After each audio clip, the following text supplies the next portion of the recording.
উত্তরার কাহিনী। অজ্ঞাতবাসের শেষে বিরাট রাজার কন্যা উত্তরার সাথে অভিমন্যুর বিয়ে হয়।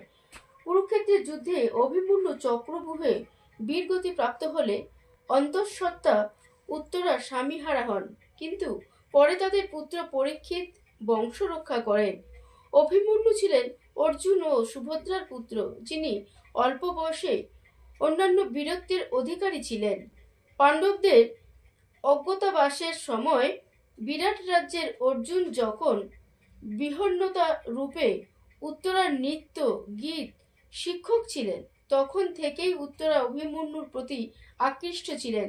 পরবর্তীতে বিরাট রাজ্যের সম্মতিতে তাদের বিবাহ সম্পন্ন হয়। যুদ্ধের ত্রয়োদশ দিনে দ্রোণাচার্য পাণ্ডবদের ধ্বংস করতে চক্রব্যূহ বা পদ্মব্যূহ রচনা করেন। অভিমন্যু চক্রব্যূহ ভেদ করতে জানলেও বের হওয়ার কৌশল জানতেন না, কারণ তিনি তা মাতৃগর্ভে থাকাকালীন অর্ধেক শুনেছিলেন। তবুও তিনি চক্রব্যূহ অভ্যন্তরে প্রবেশ করে অসাধারণ বীরত্বের সাথে কৌরবদের সাথে যুদ্ধ করেন।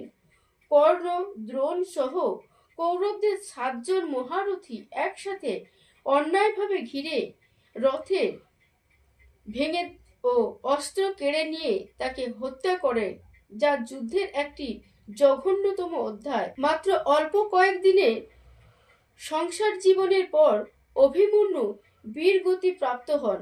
তখন উত্তরার অন্তঃসত্ত্বা ছিলেন। পরে উত্তরা তাদের পুত্র পরীক্ষিতকে জন্ম দেন, যিনি বংশের একমাত্র প্রদীপ হিসাবে পাণ্ডবদের পরবর্তী প্রজন্মের নেতৃত্ব দেন।